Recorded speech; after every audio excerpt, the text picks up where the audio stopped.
Radio में आपका स्वागत है। फिर ये दिखाते हैं आज की इस खबर को। शिवसेना पक्ष प्रमुख उद्धव बालासाहेब ठाकरे के आदेश अनुसार माजी खासदार शिवसेना सचिव विनायक जी राउत साहब आगामी महानगर पालिका चुनाव पर कार्यकर्ताओं की आढ़ावा बैठक के लिए अजय नगर मध्यवर्ती कार्यालय पहुंचे।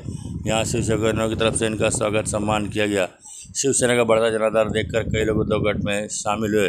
विनायक राउत ने मफलर पहनाकर शामिल किया। उक्त अवसर पर उपनेता विश्वास जी थले, उपनेता अल्ताफ भाई शेख, ज्योतिताई ठाकरे, भिवंडी लोकसभा संपर्क प्रमुख साईनाथ तरे, लोकसभा संपर्क सह प्रमुख डॉक्टर सोनिया पाटिल, जिला प्रमुख मनोज गगे, भिवंडी शहर प्रमुख प्रसाद पाटिल, महानगर प्रमुख अरुण पाटिल, जिला संगठना वैशाली ताई मिस्त्री और बड़ी संख्या में शिवसेना के पदाधिकारी और कार्यकर्ता की आढ़ावी बैठक में शामिल रहे। पत्रकारों से बातचीत करते हुए माजी खासदार विनायक राउत ने क्या कहा, आइए देखते हैं इस खबर में। इस कार्यक्रम का सूत्र संचालन मनोज गगे ने किया।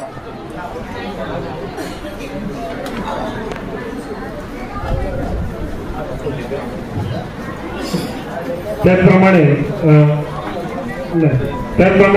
आपले उपनेते अल्ताफ भाई, विश्वजी थळे साहेब, जिल्हा प्रमुख कुंदनजी पाटील, सहसंप्रमुख सोनियाजी पाटील, आशाताई रसाळ या सर्वांचं कुठेही सुटला नाही या ठिकाणी मी त्यांचं स्वागत करतो। आज आपल्याला मार्गदर्शन करण्यासाठी या ठिकाणी राऊत साहेब आलेले आहेत। गेल्या अनेक दिवसापासून त्यांचं या ठिकाणी येण्याचं प्रयोजन होतं, परंतु पावसामुळे भिवंडी शहरातल्या लोकांनी निवडून दिलेले उमेदवार बाळामामा म्हात्रे होते। त्यावेळेला सर्व शिवसेनेनी जोरात काम केलं आणि त्यांना 66,000 पण लीड देऊन त्यांना या ठिकाणी निवडून आणलं। एक प्रकारे हा शिवसेनेचाच विजय होता। माणूस जरी राष्ट्रवादीचा उभा राहिलेला असला तरी दुर्गाश्रमीचे ते शिवसैनिक असल्यामुळे शिवसैनिकांनी मोठ्या प्रमाणात मतदान केलं। त्याचप्रमाणे मुस्लिम समाजाने त्यांना मतदान केलं आणि या खासदारकीच्या निवडणूक त्यांना निवडून दिलं।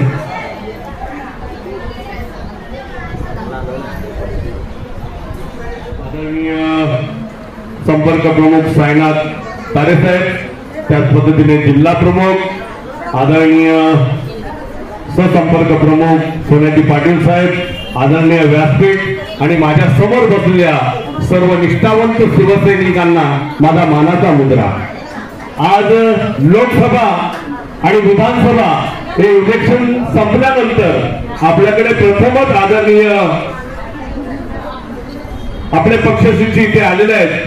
खास करून संपूर्ण कोकण विभागामध्ये एकमेव आपली महायुतीची सीट लागली ती म्हणजे भिवंडी लोकसभा महाविकास आघाडीची। एकमेव कोकणामधली ही सीट आपली लागली। खऱ्या अर्थानं 2019च्या नंतर बीजेपीची युती तुटल्यानंतर भिवंडी या लोकसभेवरती फक्त आणि फक्त पाहतोय रोज आणि व्हॉट्सअप म्हणा किंवा टीव्हीच्या माध्यमातून आपल्याला ते सगळं कळतंय। पण म्हणतात ना, ज्यांना ते कळतं त्यांना ते वळत नाही। जेव्हा माणूस आपल्या ध्वजाखाली रमला गेला असतो तेव्हा त्याला स्वतःचा जीव गुंतवतो आणि मग त्याला आपल्या लोकांची आठवण येते। आज त्यांना त्यांची आठवण येत असते ती प्रत्येक वेळेला बोलतायत। या सगळ्या त्रासातून सगळ्यात महत्वाचं म्हणजे हे होतं का आज आपल्याला आर्थिक बाबतीत साहेब मुख्यमंत्री असताना आम्ही परवा बसलो होतो, इथे विषय निघाला होता। आर्थिक बाबतीत जे आपल्याजवळ होते ते सगळे आपल्याला सोडून गेलेले आहेत आणि आज आर्थिक चणचण आपल्याला सगळ्यात जास्त वाटते। आम्ही आमच्या पद्धतीने प्रयत्न करत असतो, जिथं जो करता येईल ते करत असतो, पण काही ठिकाणी साहेब आपापसातले हेवेदावे आपल्याला फार महागात पडतात।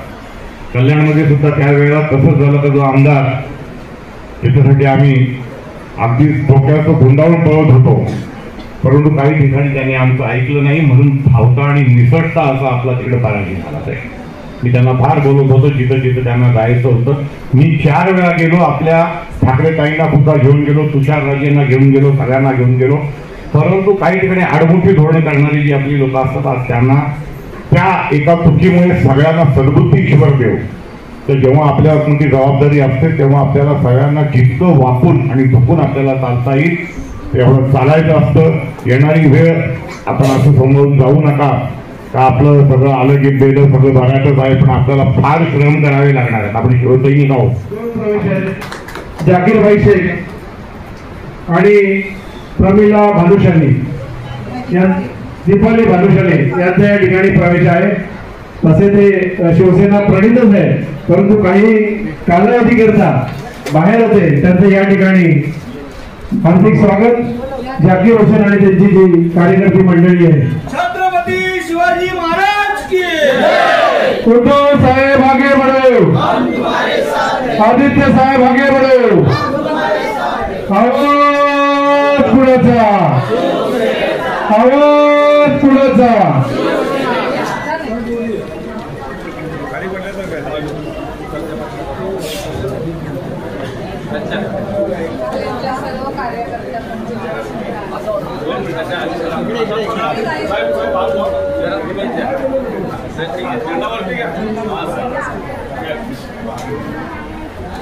आपण मोर्चा बांधणी करण्याला निघाला.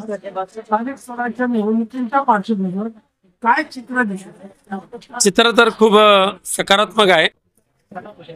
सुदैवाने सर्वोच्च न्यायालयाच्या मेहरबानीमुळे आज स्थानिक स्वराज्य संस्थांच्या निवडणुका होत आहेत. नाहीतर या कर्मदरिद्री महाराष्ट्र सरकारने मागच्या 3 वर्ष ह्या महाराष्ट्रामध्ये लोकप्रतिनिधींची जी निर्मितीच केली नाही. प्रशासकाच्या माध्यमातून जेवढं काय वाटोळं करता येईल तेवढं केलेलं आहे. आणि त्यामुळे होणाऱ्या या स्थानिक स्वराज्य संस्थांच्या निवडणुका त्याची प्रक्रिया सुरू झालेली आहे. शिवसेना उद्धव बाळासाहेब ठाकरे पक्षसुद्धा मोठ्या हिमतीने, ताकदीने आणि जबरदस्त आत्मविश्वासाने या स्थानिक स्वराज्य संस्थांच्या निवडणुका लढणार आहेत आणि जिंकणार सुद्धा आहे. त्या पद्धतीने आपण आपल्याला सांगितलं भाजपाने आता गद्दार गटाच्या पुढाऱ्यांना सुविधा काढण्याची तयारी केलेली आहे. नक्की कशा पद्धतीने आता?